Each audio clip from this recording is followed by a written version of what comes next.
Hey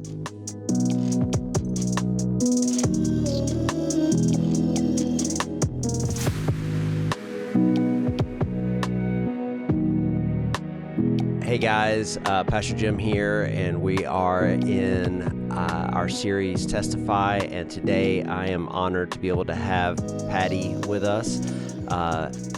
Help me pronounce your last name. Sewell. I see it, and I don't know if it's or Sue. It's just Jewel and Sewell. Oh, okay. That's so sweet. And so Rick is your husband, yes. And I have my wife, Carmen, here with me today.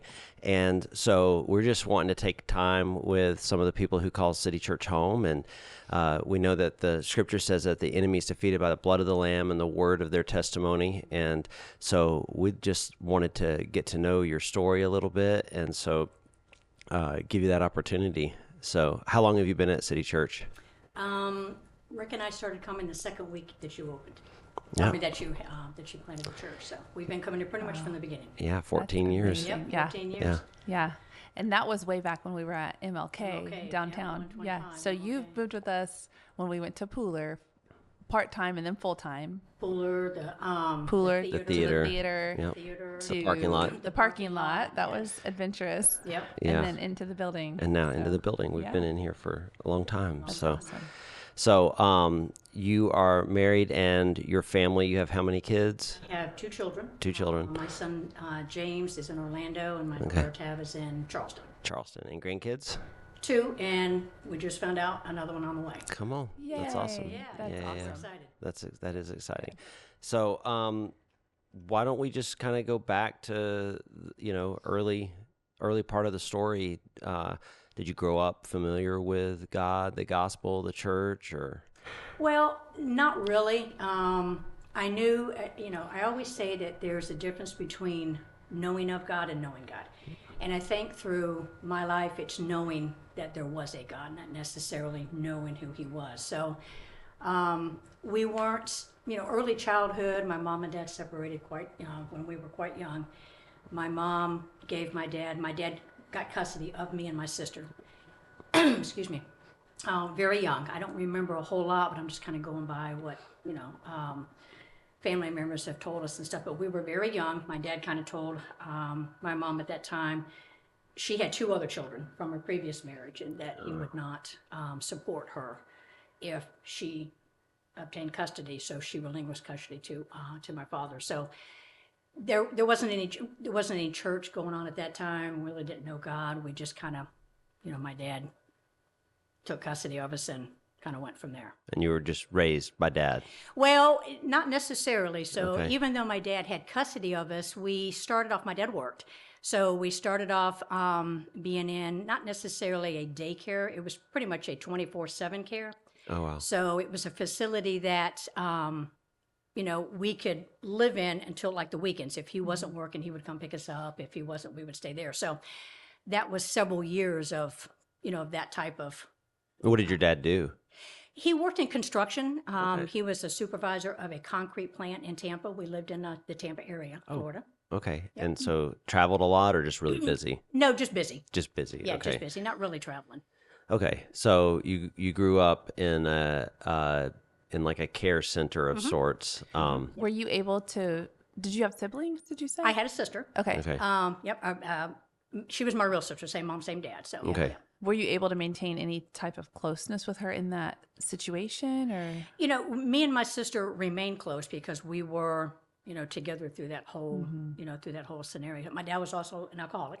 Oh, okay. So that kind of added to that dynamic. But yeah, me and my sister were pretty close because we were in it together. That's awesome. And was it like that all the way through high school, or just? No, we were there for a while. My dad did end up meeting some woman, I can't remember her name. They were seeing each other. She didn't really care for the relationship that we had with my father. She was a little jealous of that, so he kind of pulled us. She was watching us too, so she kind of pulled us out of that. He ended up meeting who would become my stepmother. And then, she was our stepmother through high school. It was good. It was a good situation. There was some support from her through that, through the high school years. And so, we just kind of, yeah. So when you graduated high school, Well, when I graduated high school, well, in between there, I really didn't know my mom. I hadn't really, had too much interaction with my mom. But there was a time towards, before going into high school, I had told my dad that I wanted to go live with my mom. So they made arrangements, and I went to live with my mom. She lived in Georgia, in Valdosta. And I went my last 3 years of high school with my mother. My sister stayed in Tampa, excuse me, with my father. okay. And then I graduated high school. My mom had gotten sick. I can't remember what the deal was. It wasn't anything bad, but she had got sick and was in the hospital for a little bit. And me and my aunt, I had an aunt in Valdosta as well. Her and my mom were extremely close. But she's never had children. So me and her got in some kind of disagreement on how something was going to get done while my mom was in the hospital. And I'm like, just, I'm out. So packed it up and headed back down to Florida. And, my sister was down there, but Yeah. So post high school, are you asking questions about God or creation, or are you just trying to figure out how to live life? well, let me go back a little bit. My dad and my stepmother did take us to a local Baptist church. We didn't attend, but we were baptized. Oh, I never okay. really wondered why we were baptized and didn't attend the church, but okay. And then when I moved with my mom was a believer, strong believer. Oh, okay. And so I was exposed, to church and to God, and that's how I knew about God, Okay. prior to graduation from high school. So I knew there was a God. Okay. Interesting. Okay. So what were your plans post high school? Did you have any? No. No, you just No. graduated high school and Well, no, I didn't have any plans at all. It was just kind of, again, when that situation happened with my aunt, I was, I hit the road, didn't tell her I was leaving and didn't tell anybody in Tampa I was coming. So that started a season in my life of, I think, where the disconnect with my mom and my dad, not having that closeness or that connection, being put in a home and not having that attachment, I didn't want it. I just wanted to be out on my own. So that started a season in my life where I just did whatever. Yeah. I went back down, bad decisions, Yeah. bad environment, bars, alcohol, drug, the whole 9 yards. So that was a rough time. It was a rough time. What would you say now, all these years later, looking back, could you see what were you trying to fulfill? What were you chasing in that era? Just, I think just being wanted, one of the things that I was told from not my sister's sister, but my half sister, because when my mom and dad were still together, is my actual sister was my father's favorite. And she, told me a couple of times, my father was abusive to my mother, and she was, my sister was his favorite, and he would actually push me aside to have her, sit on his lap and stuff like that. So I think throughout my life, it was that missing that connection, missing that, I don't know, that feeling of being wanted, being loved, that whole connection there. And, we would find out later in my sister's life the reasons why she was his favorite. So, Yeah. Yeah. Yeah. How long did this go on for? Probably 3-4 years maybe that I Okay. can think of. Just stupid stuff, just going nowhere, not really feeling anything, just out there floating around, living with friends here or there, jobs, little jobs here or there, whatever. Bad decisions. Trying to create numbness. Well, I don't know if I needed to create it. Yeah. It was kind of already there. Yeah. So trying to create, I don't know, just trying to get through, just trying to figure out whatever. There was a time in my life where I did unsuccessful attempt to end my life. But, obviously that didn't happen. But, so this happened probably for about 3 or 4 years. People I were hanging around with, just not good. Just not good whatsoever. Decisions not good. Got into a little bit of trouble with the people that I was hanging around with. That forced me to go back to my father Okay. because I needed him, to help me through that. And my stepmom, she was together at the time, or they were still together at the time. So working through that, part of the trying to get out of that scenario was I couldn't have any contact with anybody that, I had been around for the last 3 So, or 4 years. Couple of questions in there. You're in that season of, like church terminology would be like rebellion, but for you, it's like, you're not in the church. So what were there dreams in there anywhere? Did you have any aspirations? Did you think somehow I'm going to get out of this? Somehow I'm going to do something? Not then. You Not had just because again, for that period of my life, it was just every day, just going through whatever. surviving. Yeah, just surviving. There really wasn't any aspirations of getting out of anywhere other than I was trying to find what I didn't get as a child. You're trying to fill that Yeah. void. Yeah, yeah. Now, had your dad gotten his act together when you got home, or? Well, he did a little bit. Through that whole, through trying to get out of the trouble we got in, I also found out that I was pregnant with my daughter. Okay. So father was not involved. Through that season, my dad did not want me to keep her. He wanted me to give her up. At that time in my life, I didn't do it. I told him, I said, I don't want to give her up, because something inside of me thought, what, I need her. I need her. She's, sort of maybe what I need, because she's going to need me. So he was wanting you to have an abortion, or just He was give wanting her me up to give her up for adoption? Okay. Yeah. Yeah. So, and I didn't, I wasn't going to do that. So, my stepmom was supportive, and actually my family became supportive through that whole deal. And had her. But again, I looked at her. Number one, she was my child, but I also looked at her as, okay, this could be my opportunity to get out of what I have been in, because she needs me. Okay. That's such a good perspective. Yeah. And a lot of times in that situation, all the factors that were in your life, women think, I can't do this. I don't want to do this. And so like, I see you as a driven person and a successful person because I know you in this season of your life. Now I don't know the Patty that you're talking about. So it's the way I'm hearing this for the first time is like God wired you with that drive to where like in that pressure situation, you found your way through, so I think that's a strength that was there and is there now. It's just this drive for I'm going to do this. It really confronts the lie that in order to be successful, you have to get rid of your kid. And that's what the world today says. In order to find peace or to fulfill anything in your life, you're saying that the opposite was the door that's, that you saw as a path forward. Yeah, for her, yes. Yeah. She was, she used what I saw as trying to, to get out of what I was in. Not only because I had to, but also, she would need me. Yeah. She would be, she could fill some of that void that I didn't have. So, and she did.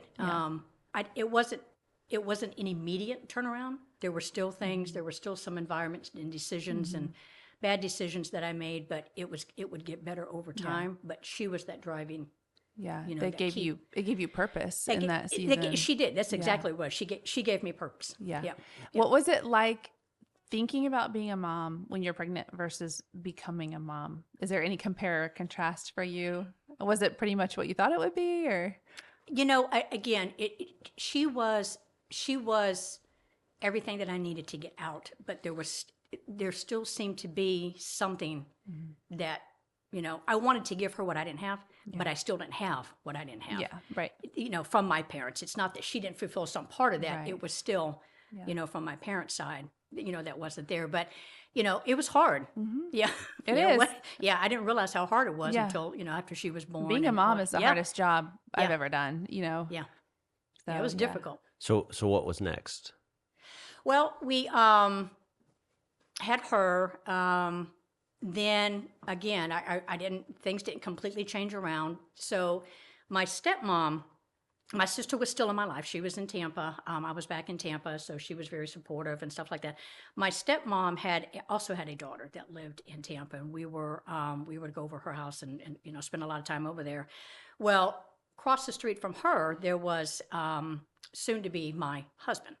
His name was Jim, and I kind of met through her, and should have never married him, but anyway, I did.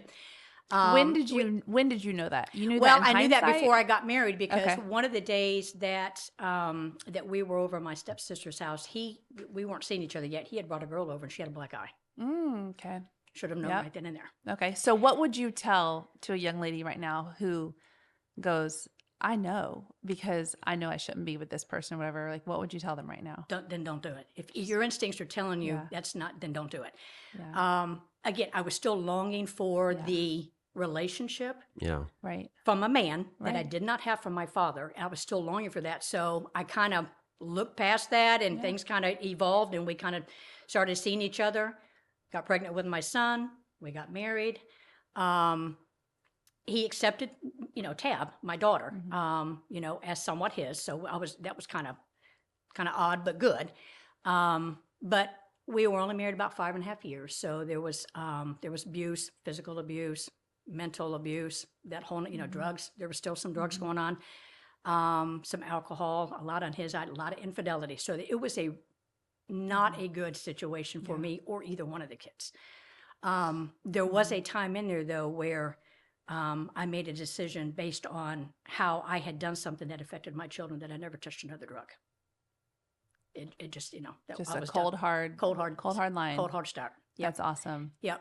So, but anyway, divorced him, moved in with my brother, and my half brother. That was one of the two that my mom had before. Moved in with him for a period of time until I could get back on my feet. And then I got a job that was, it was a temporary job. It turned into a full-time job with a company that I started, I would work for like the next 16 or 17 years. So me and my kids were able to get out on our own, have a place on our own. The beginning of that job, though, was the work that I was doing. They wanted me to travel and to start up locations and help train people and stuff like that. And I remember my boss telling me, this is a great opportunity for you, to do this. So I took it. I had a lady across the street from me that was a friend of mine. She lived with her mother. She had 2 sons. They would watch the children, the 2 kids, while I was gone.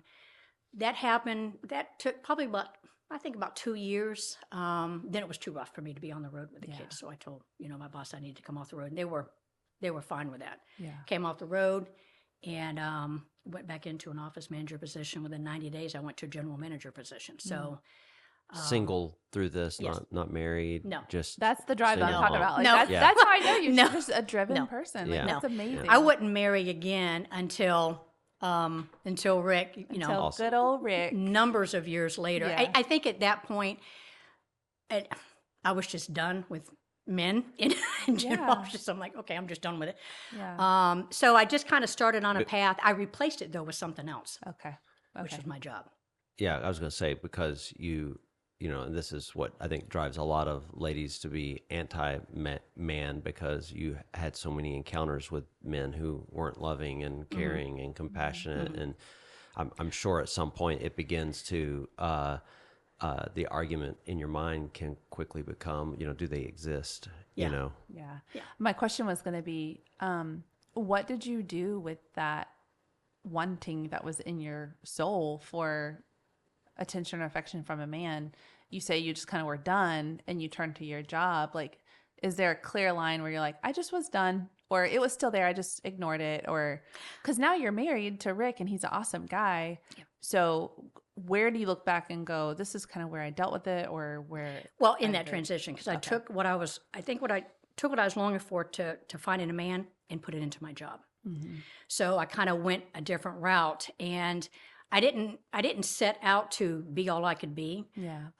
But the job gave me some purpose outside of being, the parent to my children. Yeah. And that particular job with the performance, because I did good, and I was able to excel with that job, and it gave me notoriety. It gave me, it gave me not really. It gave me some purpose, but I had purpose with my children. But it gave me recognition. Of I'm valued. Yeah. I can do this and I can do that and whatever. Right. And so it kind of went from that scenario to a different route. So where in this trajectory that you've been on do you start asking questions, or does somebody come to you about the gospel? Like where is it that you start getting drawn into Well, I didn't really start. Again, I knew God. I didn't know Him, but I knew of Him. And through the career that I had, as I grew in my job, I was able to get my own home. I was able to buy my first home. My kids were early, middle school, going into high school stuff. My daughter had always been my rock. She was the socialite one, get along with everybody, da da da da da. But my job started to excel. Things started to get busier. But my son, there was some things going on with my son that started, that popped up. So I know where you're going. Just, I'll get there in just a second. But no worries. so over a few years, my job just started getting busier. There was more requirements out of me. There was more. The specific location that I managed just grew. It just exploded, which was a good thing. Yeah. So that required more of my time. So in the meantime, my daughter, great. She's doing fantastic. She's in high school, 2 jobs, whatever. My son, things are starting to crack a little bit there. So didn't really know how to handle that other than, you got to get yourself together type of situation. So it all came to a head probably right around 2004, 2005. We had my dad was in Tampa. He was diagnosed with lung cancer. He was getting sick. He had 3 major surgeries. The only family he had around him was me. Other than his friends, he had at his local lodge. He was a member of a lodge. So I was the only family member that he had. So that required me, trying to help him out. And I didn't want to sometimes. I was going to say that's a situation where when someone needs compassion and care, but there's none to give, there's only I don't want to put words in your mouth, but I would imagine for me, there's only animosity, resentment, whatever. That's well, tough. I kind of looked at it like, it was ironic that the same person who could not take care of me was now requiring on me to take care of him. Right. And there were times I didn't want to. I really didn't want to, but I knew God gave me a different heart, so I did. Yeah. But in the meantime, dealing with that, we had the job that I had, the company that I worked for, we were directly affected by natural disasters. We worked for an auction company that handled total loss cars, whatever. Then we had a lot of hurricanes. That was the year the hurricanes kept crisscrossing Florida. And one of them greatly affected the business from the flooding, just exponentially increased, our flow. So it was 7 days a week, 12 hours a day. Yeah. Handling this, and all of this business coming in. So again, in the meantime, my daughter graduated school. She was going to go to college in Orlando. I wanted to be there for her because she's moving to Orlando, and I'm the type of parent, okay, I want to go set your apartment up. We're going to buy you this, whatever. Well, I couldn't do it because I had to be there for work. So that kind of hit me. But my son, he had progressively gotten a little worse, but eventually just walked out of school. I got a call one day at work that he just left. So I'm like, okay. But there was so much going on at work. Yeah. I didn't know what to do. So anyway, things ended up crumbling at work. There was so much going on and so much going on in my personal life that it started affecting my performance at work. Yeah. So there was some issues there. Eventually, there was some HR issues going on. It wasn't right for me anymore. I wasn't right for it. I needed to be out of there. They needed me out of there. So they made the decision they said, okay, you can, which I appreciated. They said, you can either go to Chicago and be a floating general manager or go to Savannah and take over one of the smaller yards in Savannah. So I'm like, okay, Chicago, Savannah. I'm like, okay, so here I am. So my son came with me. So, because he just was kind of like floating through life with some issues or whatever. So we moved up to Savannah, started running the facility up here. But I really wasn't in it. I knew I was no longer in that position anymore because it had an effect on how I handled what my son was going through, because I didn't handle what my son was going through because of my job. Right. So I really wasn't in it anymore. And that's where, actually, when Rick and I started seeing each other, Rick is the one that actually said, hey, why don't we start going to a church? Oh, wow. So he was the driving, he was the one that mentioned that. And then we saw the the house turnaround on the TV. Yep. Yep. Okay. Yeah. And that's where we picked that up from. But he was No the one. way. Yep. He was the one I that, never knew that. Yep. That's I just, awesome. Yep. You guys have always been at City Church. I just Yep. had no clue, That's- that was kind of the beginning for you for Yeah. church. That's so cool. Yeah. Yeah, had it no was. clue. And I think there was, other things. I remember getting the issues with my son came to light one day, and you and I have had this conversation. I got a call from him. He was living in Florida. He had moved with me, but he is kind of back and forth to Florida, whatever. Well, he was down in Florida for some period of time working with his friend's father, whatever. Well, I got a call from him one day, and sometimes he would call and he would just be down. And it's like, sometimes it would just, I love him, but it would be so tiring because he's always down. But he, and he would never have bad language in front of me, ever, at all. Well, he did. And I told him, I said, I'm not gonna listen. I'm not in a place anymore where I want to listen to that. And something happened in that moment. He just started screaming at me. He wasn't screaming at me. He was screaming to me and just telling me, fine, hang up. Yeah. You're all I have. I have nothing else. Just that type of thing. And then I knew something was up. Yeah. So I told Rick, I said, I got to go down to Florida. I got to see what's up. Yeah. So I was able to go down just for a couple, it just had to be overnight.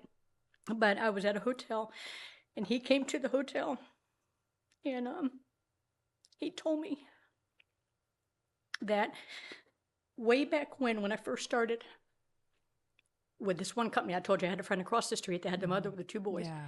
Well, one of the boys had molested him, and I never knew it. Yeah. And it just, something where you were putting your trust in someone. well, that plus, and I just didn't know how to take that. Yeah. I didn't know how to react. It was Yeah. like, I sat there for a minute, and I'm like, oh my God, what do I do? I don't know Yeah. what to do. So I talked to him, and I told him, I said, whatever help, I would have done anything at that particular point to give Right. him whatever help he needed, Yeah. anything. Counseling, whatever he needed. But he didn't want any of that. He wanted to tell me is all he really wanted to do. And he told his dad too. Yeah. But that's what he needed, was to get that out Just and say to, that. To be heard. Yep. There's power in that. Yeah. In just being able to say something and Yeah. to confess it. Yeah. Yeah. So I remember the next day driving home, and it hadn't quite hit me until I had to be driving. I was driving on 301, and it just hit me. Yeah. And I was looking just for a church. I was looking for somewhere to go because I was losing it. So Yeah. couldn't find one. So I went to a rest area, and I went all the way to the back because I knew what was fixing to happen. If I did up front, people think I was nuts. so I went all the way to the back, and it just, I'm screaming. Yeah. I'm beating and I'm like, how can you let this happen? Right. How could you let this happen to him? And I was talking to God and myself. How could you let this happen to him? So I got through that. I was there for quite some time, but got through that. Come back home, told Rick about it. Me and my son he doesn't really want to talk about it anymore. He just needed to get that out. And he told me, he goes, because I told him kind of how it, affected me. He goes, well, I'm glad you didn't do it in front of me. He goes, because he would have not told me if he realized how I would have reacted like I did on the way home.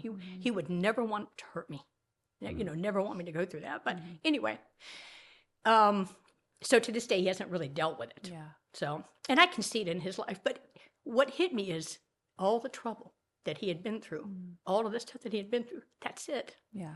It came from that. Yeah. So, yeah.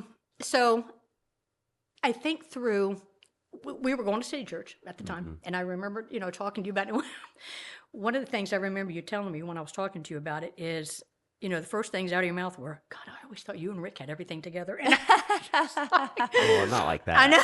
But No, I mean, you guys really are such a strong and you know what? couple. You know what I realized? I thought y'all had always been together. Oh, okay. Yeah. You know what I'm saying? Like I didn't know all the fractures. Yeah. You know what I'm saying? Yeah. Yeah. But I think there is, looking back on things, well, I'll get back to that in a second. But, Going through church, I take copious notes every Sunday. I'm taking I love notes, that. whatever. Then I'm going back and I'm studying it, and I, going through the different life groups that we've had, and just growing in church.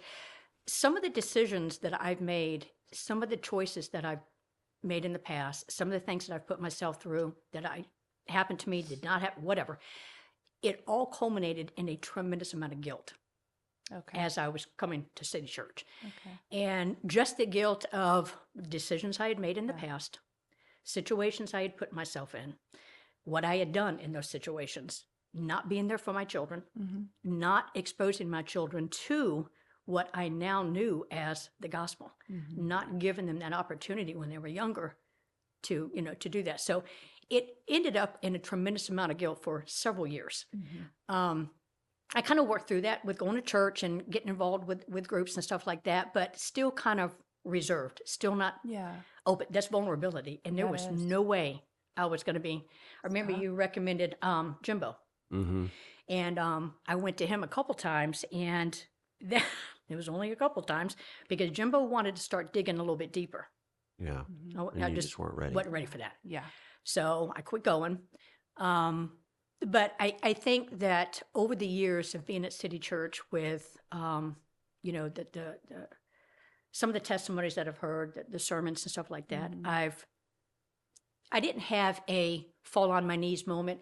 Christ, I accept you. It was through a period of time. Transformation. Exactly. yeah. And I've worked through, Wow. I don't feel as guilty, Yeah. but I've worked through that guilt, and I know God has forgiven me. Yeah. I've let it, I've let everything out to him, just through sitting in my office every morning. I get up, I have a little office in home, and I read my Bible, and that's when I have my time with God. And just through that process, I know I'm forgiven. I know I'm forgiven for what I did, what I didn't do. Absolutely.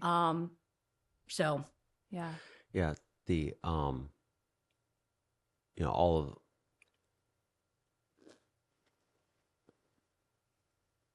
all of the hurt that, your son may be experiencing, and has experienced, and you identify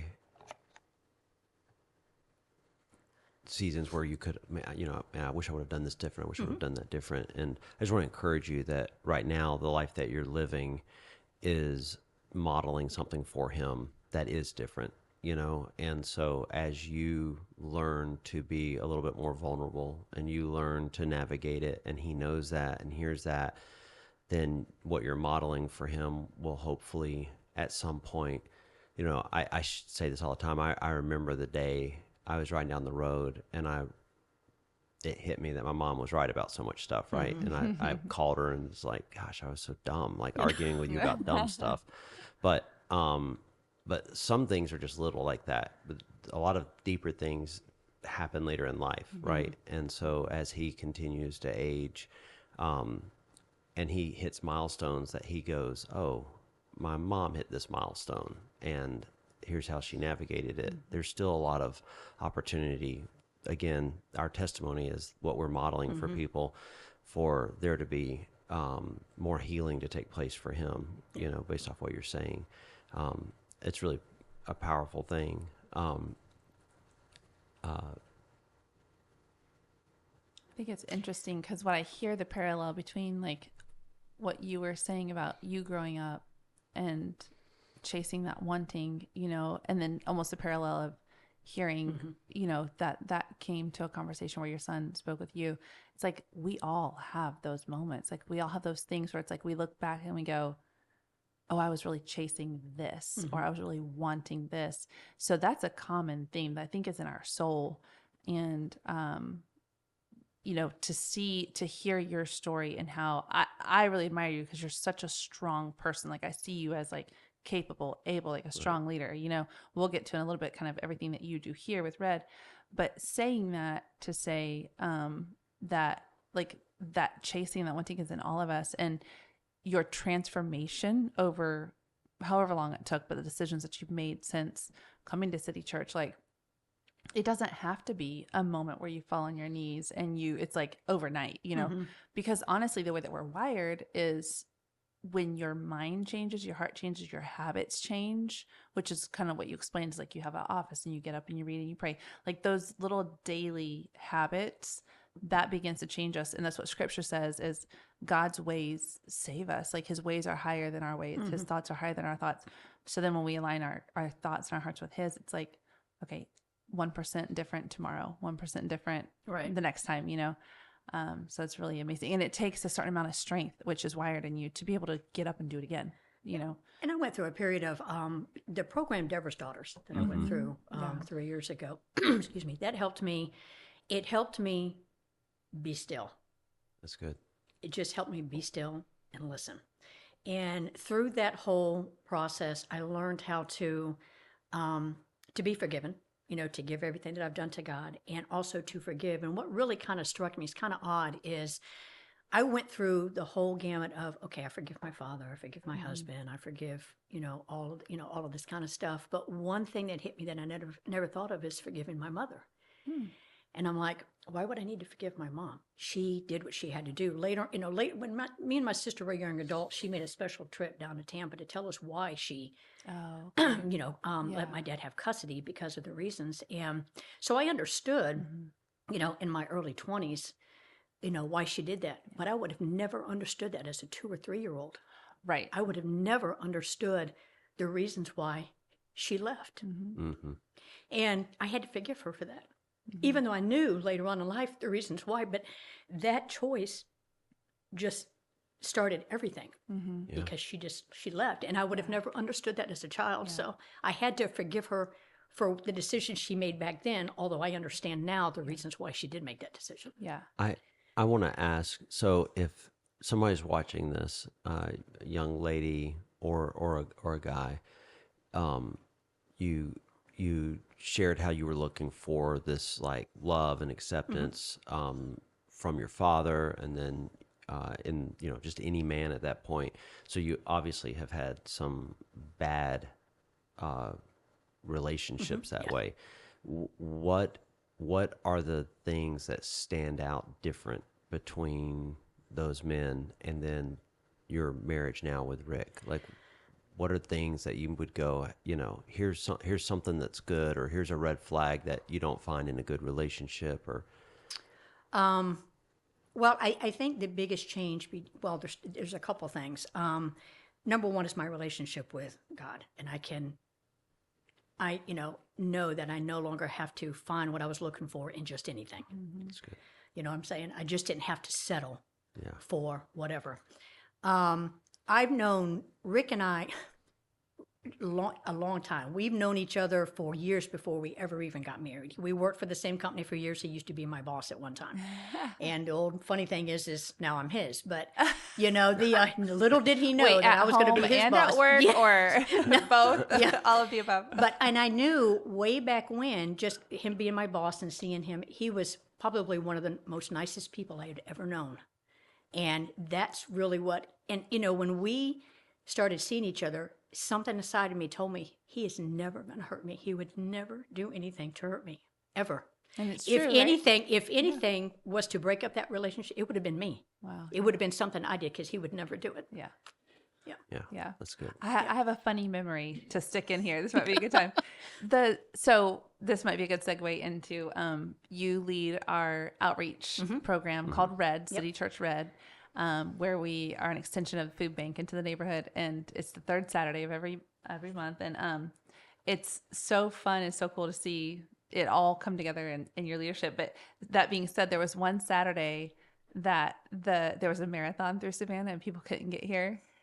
You guys had trouble getting here, right? We did. Okay, because I remember you. Yes. I don't remember exactly your words. I don't know if you remember. You guys came walking up and you said something about, I told Rick, you better get me there or I'm getting out and walking, or something. What did you say? It was so funny.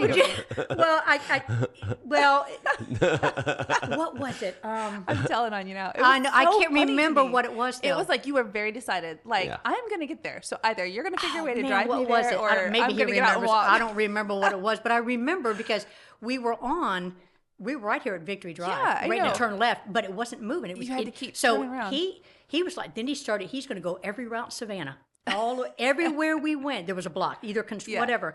And I just kept getting more upset and more upset and more upset. And I can't remember I know what you're talking Yeah. about, but I cannot remember what it was. Yeah. It was funny. Oh, was it that when we get there, we need to go straight to the prayer tent? Rick said that. He goes, yes, when we get there, we need to go straight to the prayer tent. That's it. That's it.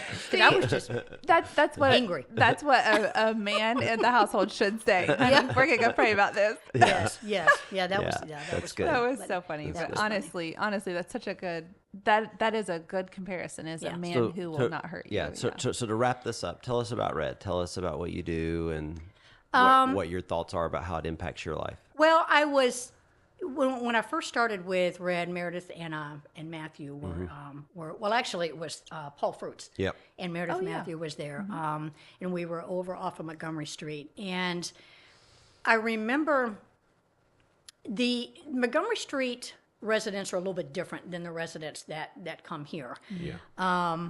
So one of the things that impacted me the most with that was, yes, I was helping, giving food out, stuff like that, but we would do the walks through the neighborhood. And there were, you would I ran across a couple of them, people that were just hopeless, Yeah. just absolutely hopeless. And I connected Okay. I have a question on with that. some of those. I connected with some of those, and I could feel I'm not going anywhere. I'm not, I could feel the connection there. That's what I was with a couple gonna. of- That's what I was to ask you. Is can you look at someone almost and see it kind of beyond your natural eyes, but you just you're saying you connect with them. Well, So it's just like you can just just pick breaking up on down it. and them, they weren't telling stories or anything like that, but they would start crying. Discernment. And I would just start crying with them because I could feel it. There was a gentleman there, Abraham.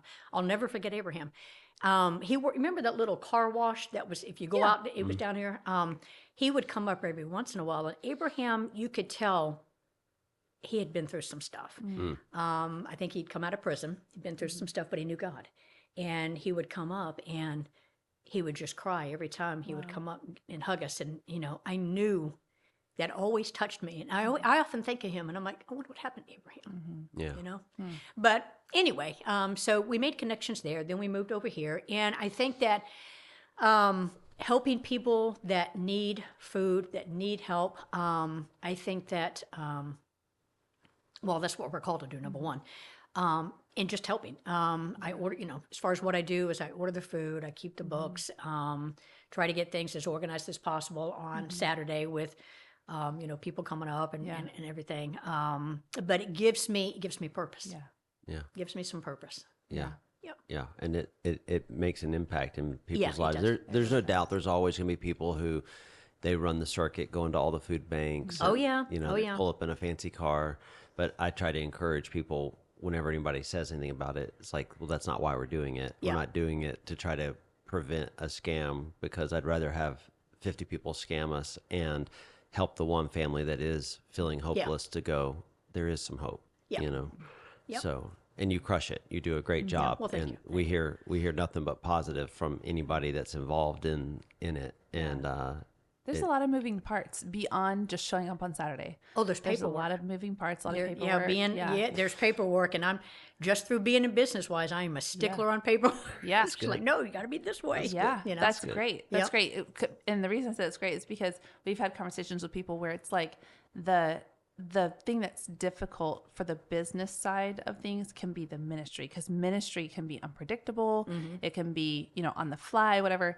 And a lot of times what's difficult for the ministry minded person is sometimes the business, because it's like, well, I feel too boxed in, the business takes too long, and you have to have a balance of both. Yeah. So that's good Yeah. that it's good to have your eyes on it, your expertise on it, because keeping all of that together is why we can do the ministry, Yeah. Well, through the career, you have audits. Yeah. So Yeah. always preparing for an audit, and all that kind of. We just had one. We did really good. So Good. we did good. that's what we would expect. Yeah. That's what I would expect. So- That's right. I do want to say one thing though. Just thinking about doing this and stuff like that. It just kind of hit me from childhood of not being able to sit on my father's knee to adulthood, Yeah. being able to sit on the father's knee. Yeah. It's just full circle. Well, kind of. Yeah. But I thought about that the other day. I'm like, wow. That's amazing. Yeah. Yeah. That's good. Yep. That's good. Do you feel like that part that's inside of you like is fulfilled, is becoming fulfilled? I do. There are times where, and I'm going to go back to a sermon from Voddie Baucham that I listened to one time, and I don't remember the name of it. He's also somebody that looks like he's been through. He's got a past, and I don't know what it is, haven't heard it, but he talks about it. He becomes emotional. But I remember him talking one time that, when you turn your life over to Christ and you're now living in that, a lot of people will tell you, okay, don't live in your past. You don't have to worry about it's gone, done. And he goes, and they're right. Do not live in your past. But something he said that resonated with me is sometimes he has to visit his past, and he doesn't live there. But in order, when he visits his past, it's at those moments that he is absolutely humbled by the amazing grace that God has had in his life. Yeah. And I often do that. Yeah. Amen. Yep. Amen. That's amazing. That's incredible. Wow. We're so grateful for you and for Rick. Yeah. Praise God that you guys met and found each other and married. I know. And that you Rick was probably like, oh my God, what have I gotten into? Well, I'm not going to lie. I've been able to watch his facial expressions behind you the entire time. He's trying to look off in the distance, but I could see him grinning. Yeah, he was there as my nodding tissue and- distributor if needed. okay. So So awesome. That's good. No, Well, and thank you guys. he's been for a great support. yeah. Thank you for your faithfulness to small group and to Oh, yeah. serving and Yeah. to I took a big attending. step. I actually am hosting the small group, I so I know. took That's a big. so I cool. know it's big for me. And Jim and Brenda were telling us the other day that the group has new life in it. Okay. So yeah, because Okay. that's the group that y'all took over, right? Yes. Yeah. Well, we're hosting it. Yeah, that's what I'm saying. Yeah, Yeah. but they We just have it at they the just house. said that like it ended up being such a good thing. It has Yeah. new life in it because of the change, and Yeah. they're So cool. very thankful for it. So Oh yeah, we have they're- a great time. Yes, what they said. Yeah. So all right, I have really enjoyed hearing your story Yeah. and your testimony today. Even though you've been here all these years, I've never heard it fully. Yeah. So thank you for sharing it. Sure. And It was time. It was time. Yeah. I know when Jim asked me, I'm like, you know what? It's just time. yeah, that's good. That's That's good. amazing. Well, we Yeah. really admire you and Rick, and we're so grateful for you guys. So. Yeah, and All right. if people see this and they see you at church, they can come up Absolutely. and talk to you. If this Absolutely. if this resonates with you, if you need somebody to speak to, I fully endorse you grabbing coffee with Patty and getting to know her a little bit more. And If you can nail her down. if you can, She's crushing 'cause it she's everywhere she crushing it goes. where she goes. She's All a right. busy lady. Well, thanks All for right. tuning in. Thanks, guys. I Yeah, appreciate it. thanks.